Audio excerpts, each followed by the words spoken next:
امام علی علیہ السلام کے کچھ اقوال ایسے ہیں کہ آپ انہیں جب بھی پڑھیں ایسا لگتا ہے کہ یہ آج ہی کے لیے کہے گئے ہیں۔ بالکل، وقت کے ساتھ ان کی معنویت اور گہری ہوتی جاتی ہے۔ جی، تو ہم نے کچھ ایسے ہی اقوال نکالے ہیں جو کردار، شخصیت اور خاص طور پر جب حالات آپ کہہ لیں خراب ہوں تو انسان کو کیا کرنا چاہیے اس پر روشنی ڈالتے ہیں۔ بہت اہم موضوع ہے۔ ہمارا مقصد یہاں کوئی مذہبی لیکچر دینا نہیں، بلکہ ان صدیوں پرانی باتوں میں جو عملی حکمت چھپی ہے اسے آج کی زندگی کے لیے سمجھنا ہے۔ صحیح۔ تو شروع ایک بہت بڑے سوال سے کرتے ہیں کہ جب معاشرے میں ہر طرف افراتفری ہو، جھوٹ اور سچ میں فرق کرنا مشکل ہو اور ہر کوئی دوسرے کو استعمال کرنے کی کوشش کر رہا ہو، تو ایک عام انسان کیا کرے؟ بالکل، اور یہ سوال آج پہلے سے کہیں زیادہ اہم ہے۔ ہم سب روز اس افراتفری کا سامنا کرتے ہیں، خاص طور پر آن لائن دنیا میں جہاں ہر طرف ایک جنگ کا سما ہے۔ جی، اور یہ باتیں صرف تاریخی نہیں ہیں، ان میں انسانی نفسیات اور سماجی حکمت کے گہرے راز چھپے ہیں۔ آئیے ان کو ذرا کھنگالتے ہیں۔ ضرور۔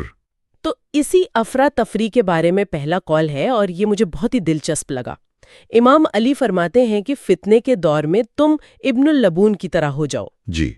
نہ اس کی پیٹھ ہوتی ہے کہ کوئی سواری کرے اور نہ اس کا دودھ ہوتا ہے کہ کوئی اسے دوہے لے۔ ابن اللبون، یہ تشبیہ تھوڑی عجیب نہیں؟ مطلب ہمیں تو ہمیشہ سکھایا جاتا ہے کہ معاشرے کا ایک کرامت فرد بنو، اپنا کردار ادا کرو، جی۔ لیکن یہاں تو مشورہ دیا جا رہا ہے کہ خود کو ایک طرح سے بیکار بنا لو۔ بیکار، بات دلچسپ ہے۔ اور خاص طور پر یہ ابن اللبون یعنی 2 سال کا اونٹ ہی کیوں؟ دیکھیں، یہی تو ساری حکمت پوشیدہ ہے۔ ابن اللبون کا انتخاب بہت سوچ سمجھ کر کیا گیا ہے۔ اچھا؟ پرانے عرب معاشرے میں اونٹ ایک اثاثہ تھا، ایک ٹول تھا۔ وہ سواری، سامان اٹھانے، دودھ حاصل کرنے کے لیے ضروری تھا۔ جی۔ لیکن 2 سال کا اونٹ یعنی ابن اللبون اپنی زندگی کے ایک ایسے مرحلے پر ہوتا ہے جہاں وہ ان میں سے کسی کام کے لیے بھی پوری طرح تیار نہیں ہوتا۔ اوکے۔ اس کی پیٹھ اتنی مضبوط نہیں ہوتی کہ اس پر کوئی بوجھ لادا جائے، اور نہ ہی وہ مادہ اونٹنی کی طرح دودھ دیتا ہے۔ مطلب وہ کسی کے استحصال یا استعمال کے لیے موزوں نہیں ہے۔ تو وہ بس موجود ہے، بڑا ہو رہا ہے، لیکن کسی کے کام کا نہیں ہے۔ بالکل، وہ کسی کے ایجنڈے کا حصہ نہیں بن سکتا۔ اچھا، تو مطلب یہ ہے کہ جب حالات خراب ہوں تو ایسے بن جاؤ کہ کوئی تمہیں اپنے مقصد کے لیے استعمال ہی نہ کر سکے۔ جی بالکل یہی۔ یہ تو بالکل الٹی بات ہے۔ ہمیں تو ہمیشہ سکھایا جاتا ہے کہ ایک فعال شہری بنو، معاشرتی ذمہ داریاں پوری کرو۔ یہ تو ایک طرح سے ذمہ داری سے دستبرداری کی بات لگتی ہے۔ کیا یہ لا تعلقی کی دعوت نہیں؟ یہ ایک بہترین سوال ہے، اور پہلی نظر میں ایسا ہی لگتا ہے، لیکن یہ لا تعلقی نہیں بلکہ ایک بہت گہری حکمت عملی ہے۔ حکمت عملی؟ کیسے حکمت عملی؟ اسے آپ اسٹریٹجک غیر جانبداری کہہ سکتے ہیں۔ دیکھیں، فتنے کا دور وہ ہوتا ہے جب مختلف گروہ اور نظریات آپس میں ٹکرا رہے ہوتے ہیں۔ صحیح۔ ہر فریق چاہتا ہے کہ آپ اس کی طرف سے لڑیں، اس کی آواز بنیں، اس کی جنگ کا ایندھن بنیں۔ ہاں، ایسا ہی ہوتا ہے۔ ایسے میں اگر آپ کسی ایک فریق کا حصہ بن گئے تو آپ بھی اسی آگ میں جلیں گے۔ ابن اللبون کا مطلب یہ نہیں کہ آپ سچ اور جھوٹ میں دلچسپی لینا چھوڑ دیں، بلکہ یہ ہے کہ آپ کسی بھی گروہ کے ہاتھ میں ہتھیار بننے سے انکار کر دیں۔ بالکل، آپ نے بالکل صحیح پکڑا۔ اس کی کوئی آج کے دور کی مثال دے سکتے ہیں، جیسے دفتر کی سیاست میں یا سوشل میڈیا پر جو ہر وقت جنگ چل رہی ہوتی ہے؟ بالکل، سوشل میڈیا اس کی بہترین مثال ہے۔ فرض کریں 2 گروہوں کے درمیان کسی موضوع پر شدید بحث چھڑ گئی ہے۔ دونوں طرف سے جذباتی نعرے لگائے جا رہے ہیں اور آپ پر دباؤ ڈالا جا رہا ہے کہ آپ کسی ایک کی حمایت کریں۔ جی، روز کا معاملہ ہے۔ اگر آپ فوراً کسی ایک کیمپ میں شامل ہو جاتے ہیں تو آپ اپنی سوچنے سمجھنے کی صلاحیت کھو دیتے ہیں اور اس گروہ کی نفرت کا حصہ بن جاتے ہیں۔ صحیح۔ ابن اللبون بننے کا مطلب ہے کہ آپ ایک قدم پیچھے ہٹیں، شور کو کم ہونے دیں اور اپنی توانائی اور ساکھ کو کسی کی لڑائی میں ضائع نہ کریں۔ تو آپ صورتحال کا تجزیہ تو کر رہے ہیں، لیکن خود کو کسی کے استعمال کے لیے پیش نہیں کر رہے۔ جی، آپ اپنی سالمیت کو بچا رہے ہیں۔ تو سبق یہ ہے کہ مشکل وقت میں سب سے زیادہ کارآمد اور دستیاب ہونا کبھی کبھی سب سے بڑا خطرہ بن سکتا ہے۔ کبھی کبھی سب سے بڑی حکمت خود کو ناقابل استعمال بنانا ہے۔ یہ اپنی توانائی اور ذہنی سکون کو محفوظ رکھنے کا ایک طریقہ ہے۔ بالکل، جب طوفان تھم جائے گا تب آپ ایک صاف ذہن کے ساتھ کوئی مثبت کردار ادا کرنے کے قابل ہوں گے۔ واہ، یہ ایک فعال حکمت عملی ہے، غیر فعال رویہ نہیں۔ جی، اور یہ تبھی ممکن ہے جب انسان کا اپنی ذات پر کنٹرول ہو۔ اگر آپ کے اندر لالچ، خوف یا شہرت کی بھوک ہے تو کوئی نہ کوئی آپ کو ان کمزوریوں کے ذریعے استعمال کر ہی لے گا۔ خود کو بیرونی انتشار سے بچانے کا یہ خیال تو بہت طاقتور ہے، لیکن جیسا آپ نے کہا یہ تبھی ممکن ہے جب انسان کا اپنی ذات پر کنٹرول ہو۔ میرے خیال میں اگلا قول اسی اندرونی جنگ کی بات کرتا ہے۔ جی، یہ سب آپس میں جڑا ہوا ہے۔ یہ قول ہے کہ جس نے اپنے طب یعنی فطرت کو سیدھا رکھ لیا، اس نے اپنے آپ کو بھلائی کا لائق بنا لیا، اور جو اپنی کمزوری کو ظاہر کر دے وہ اپنے آپ کو ذلیل کر دیتا ہے، اور پھر جو کام اس کے لائق نہ ہو اس میں پڑھ کر انسان اپنے آپ کو تباہ کر لیتا ہے۔ جی، یہ تو ایک ساتھ کئی باتیں کہہ رہا ہے، کردار، کمزوری، اپنی حدود، ان سب میں کیا تعلق ہے؟ شروع کہاں سے کریں؟ یہ قول ایک طرح سے اپنی اندرونی دنیا کو ترتیب دینے کا ایک روڈ میپ ہے۔ ٹھیک ہے۔ پہلا حصہ ہے جس نے اپنے طب کو سیدھا رکھ لیا۔ طب کا مطلب ہے آپ کی فطرت، آپ کا مزاج، آپ کی بنیادی عادات۔ اچھا۔ کچھ لوگ فطرتاً غصے والے ہوتے ہیں، کچھ جلد گھبرا جاتے ہیں، کچھ لالچی ہوتے ہیں۔ انہیں سیدھا رکھنے کا مطلب ہے خود پر کام کرنا، جسے ہم سیلف ڈسپلن یا کردار سازی کہتے ہیں۔ یعنی اپنی فطری کمزوریوں کو پہچان کر ان پر قابو پانا۔ جی، اور اچھی عادتوں کو اپنانا۔ یہ ایک مسلسل عمل ہے، کوئی ایک دن کا کام نہیں۔ ٹھیک ہے، یہ تو سمجھ میں آتا ہے، لیکن دوسرا حصہ مجھے تھوڑا پریشان کر رہا ہے۔ کون سا والا؟ جو اپنی کمزوری کو ظاہر کر دے وہ اپنے آپ کو ذلیل کر دیتا ہے۔ آج کل تو vulnerability is strength، یعنی اپنی کمزوریوں کو ظاہر کرنا ہی طاقت سمجھا جاتا ہے۔ ہاں، یہ ایک بہت مقبول نظریہ ہے۔ کہا جاتا ہے کہ اپنی خامیوں کو تسلیم کرو، مدد مانگو۔ کیا یہ قول اس نظریے کے بالکل خلاف نہیں جاتا؟ یہ ایک انتہائی اہم نقطہ ہے، اور یہاں ایک باریک فرق کو سمجھنا ضروری ہے۔ یہ قول اپنی غلطیوں کو تسلیم کرنے کے خلاف نہیں ہے۔ تو پھر؟ یہ دراصل عوامی تذلیل اور خود احتسابی کے فرق کو واضح کر رہا ہے۔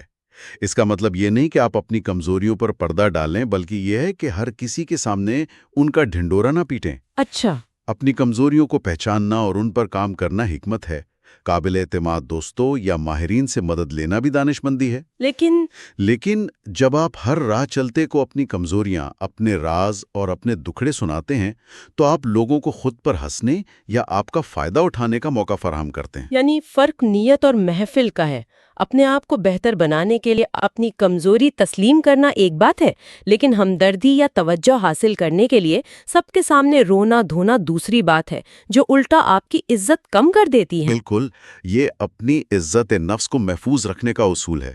آپ اپنے مسائل کو حل کریں، انہیں اپنی شناخت کا اشتہار نہ بنائیں۔ صحیح۔ اور پھر تیسرا حصہ اس تصویر کو مکمل کرتا ہے۔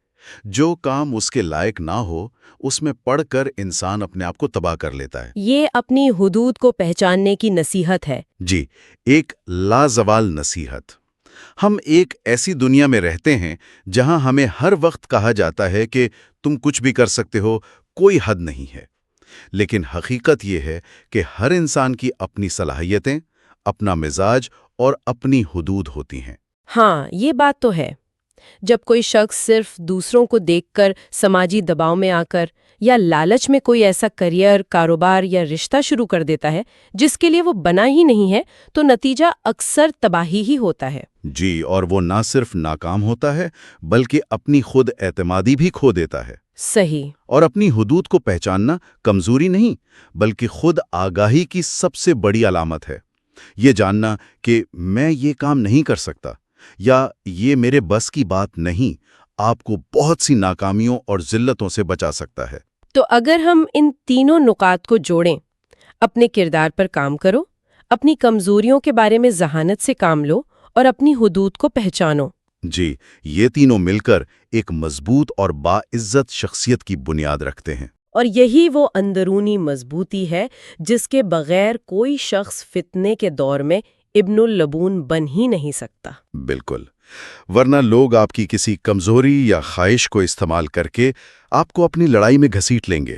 یہ بہت گہرا ربط ہے۔ تو ہم نے بیرونی حملوں سے دفاع اور اندرونی شخصیت کی مضبوطی کی بات کر لی، لیکن کچھ ایسی خامیاں بھی ہوتی ہیں جو انسان کی ساری محنت پر پانی پھیر سکتی ہیں۔ جی بالکل۔ اگلا قول جو بہت مختصر لیکن جامع ہے، شاید ایسی ہی کچھ خامیوں کی نشاندہی کرتا ہے۔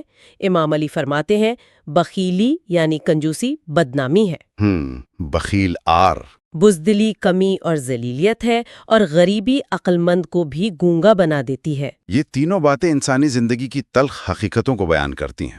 پہلی ہے بخیلی بدنامی ہے، اس کی تھوڑی وضاحت کریں۔ دیکھیں، یہاں کنجوسی کا مطلب صرف پیسہ نہ خرچ کرنا نہیں ہے، یہ ایک رویہ ہے۔ بخیل انسان صرف اپنا پیسہ نہیں روکتا، وہ اپنی تعریف، اپنی ہمدردی، اپنا وقت، اپنا علم، سب کچھ روک لیتا ہے۔ اچھا، وہ دینے سے گھبراتا ہے۔ اس رویے کا نتیجہ یہ ہوتا ہے کہ وہ معاشرے میں اکیلا رہ جاتا ہے اور لوگ اس سے کترانے لگتے ہیں، اس کی ساکھ خراب ہو جاتی ہے، اس لیے اسے بدنامی کہا گیا ہے۔ اور بزدلی کمی اور ذلیلیت ہے؟ کمی سے کیا مراد ہے؟ بزدلی ایک شخصیتی نقص یا کمی ہے۔ یہ انسان کو اس وقت بولنے سے روکتی ہے جب بولنا سب سے ضروری ہوتا ہے۔ جیسے ناانصافی کے خلاف؟ جی، وہ ناانصافی دیکھ کر خاموش رہتا ہے، اپنے حق کے لیے آواز نہیں اٹھاتا، سچ کا ساتھ دینے سے ڈرتا ہے۔ یہ رویہ اسے نہ صرف دوسروں کی نظروں میں گرا دیتا ہے بلکہ وہ اپنی نظروں میں بھی گر جاتا ہے۔ اسی لیے اسے ذلیلت یعنی بے عزتی کہا گیا ہے۔ بالکل، ایک بہادر انسان اگر ہار بھی جائے تو اس کی عزت کی جاتی ہے، لیکن ایک بزدل کو کبھی عزت نہیں ملتی۔ اور آج کے دور میں جہاں اکثر خاموش رہنا آسان راستہ لگتا ہے، یہ بات اور بھی اہم ہو جاتی ہے۔ اور آخری نقطہ، غریبی عقل مند کو بھی گونگا بنا دیتی ہے۔ یہ تو بہت ہی چونکا دینے والا اور تلخ بیان ہے۔ جی، اور اگر ہم اسے بڑے سماجی منظرنامے سے جوڑ کر دیکھیں تو یہ سب سے گہرا نقطہ ہے۔ کیسے؟ یہ غربت یا غریب انسان کی توہین نہیں ہے، بلکہ سماج پر ایک تنقید ہے جو علم اور عقل پر پیسے کو ترجیح دیتا ہے۔ اچھا، اس کا مطلب ہے کہ ایک شخص چاہے کتنا ہی ذہین، قابل اور دانا کیوں نہ ہو، اگر وہ غریب ہے تو اس کی آواز کو دبا دیا جاتا ہے۔ اس کے پاس وہ وسائل، وہ پلیٹ فارم، وہ نیٹ ورک نہیں ہوتا جہاں اس کی بات سنی جائے۔ معاشرہ اس کی حکمت کو نظر انداز کر دیتا ہے کیونکہ اس کے پاس سماجی حیثیت نہیں ہوتی۔ جی، یہ ایک طرح سے حالات کی مجبوری کا اعتراف ہے کہ معاشی تنگی کس طرح بہترین دماغوں کو بھی بے اثر کر سکتی ہے۔ یہ ایک تباہ کن حد تک سچی بات ہے۔ یہ ہمیں سوچنے پر مجبور کرتی ہے کہ ہم کس کی بات سنتے ہیں اور کیوں سنتے ہیں۔ کیا ہم کسی کی بات اس لیے سنتے ہیں کہ وہ عقل مندی کی ہے، یا اس لیے کہ وہ کسی امیر اور بااثر شخص کی ہے؟ بالکل۔ تو ان سب باتوں کا کیا مطلب نکلتا ہے؟ یہ تینوں اقوال جو بظاہر الگ الگ لگتے ہیں، ان میں کوئی مشترک دھاگا ہے؟ ان میں ایک بہت مضبوط مشترک دھاگا ہے، اور وہ ہے حکمت عملی پر مبنی خود آگاہی۔ حکمت عملی پر مبنی خود آگاہی؟ جی، یہ تینوں اقوال مل کر ایک مکمل تصویر بناتے ہیں۔ پہلا قول آپ کو بیرونی دنیا کے شور اور افراتفری سے اپنی حفاظت کرنا سکھاتا ہے۔ صحیح، ابن اللبون۔ دوسرا قول آپ کو اپنی اندرونی دنیا کو منظم کرنے کا طریقہ بتاتا ہے، اپنے کردار، اپنی کمزوریوں اور اپنی حدود کو سمجھو۔ ٹھیک ہے۔ اور تیسرا قول ان سماجی اور ذاتی خامیوں سے خبردار کرتا ہے جو آپ کی تمام تر قابلیت اور محنت کو تباہ کر سکتی ہیں، جیسے کنجوسی، بزدلی اور غربت کے سماجی اثرات۔ واہ، یعنی پہلے بیرونی حملوں سے بچنے کے لیے ایک ڈھال تیار کرو، پھر اپنی اندرونی شخصیت کو اتنا مضبوط بناؤ کہ کوئی تمہیں ہلا نہ سکے، اور آخر میں ان زہریلی عادتوں سے بچو جو تمہاری پوری عمارت کو اندر سے کھوکھلا کر سکتی ہیں۔ آپ نے بہت خوبصورتی سے خلاصہ کیا ہے۔ یہ تو زندگی گزارنے کا ایک مکمل فریم ورک ہے۔ بالکل، یہ سب مل کر ایک ایسے انسان کی تصویر بناتے ہیں جو نہ صرف مشکل حالات میں زندہ رہنا جانتا ہے بلکہ اپنی عزت، وقار اور اثر کو برقرار رکھتے ہوئے ایک بامقصد زندگی گزار سکتا ہے۔ اور اس سب کی بنیاد خود آگاہی ہے۔ جی، خود آگاہی، یہ جاننا کہ باہر کیا ہو رہا ہے، میرے اندر کیا چل رہا ہے اور مجھے کن چیزوں سے بچنا ہے۔ اس کے بغیر نہ آپ فتنے سے بچ سکتے ہیں، نہ کردار بنا سکتے ہیں۔ تو جو بات میں آج کی اس گفتگو سے اپنے ساتھ لے کر جا رہی ہوں وہ یہ ہے کہ حکمت صرف بڑی بڑی کتابوں میں نہیں بلکہ ایسے چھوٹے چھوٹے طاقتور خیالات میں بھی چھپی ہوتی ہے۔ جی بالکل۔ مشکل وقت میں 2 سالہ اونٹ کی وہ حیران کن مثال جو اسٹریٹجک خاموشی سکھاتی ہے، پھر کردار کی تعمیر کے وہ 3 ستون، اور آخر میں وہ تلخ حقیقتیں کہ کیسے کنجوسی، بزدلی اور غربت انسان کی بہترین صلاحیتوں پر بھی تالا لگا سکتی ہیں۔ بہت خوب۔ اور اب سامعین کے سوچنے کے لیے ایک آخری سوال چھوڑ کر جاتا ہوں۔ جی ضرور۔ ان اقوال میں اپنی ذات کے تحفظ اور سالمیت پر بہت زور دیا گیا ہے، جو کہ بہت اہم ہے۔ لیکن ایک شخص فتنے کے دور میں غیر جانبدار رہنے اور معاشرے میں مثبت تبدیلی لانے کی اپنی ذمہ داری کے درمیان توازن کیسے قائم کر سکتا ہے؟ بہت گہرا سوال ہے۔ حکمت بھری غیر جانبداری اور دنیا کے مسائل سے مکمل لاتعلقی کے درمیان کی وہ باریک لکیر آخر کہاں کھینچی جائے؟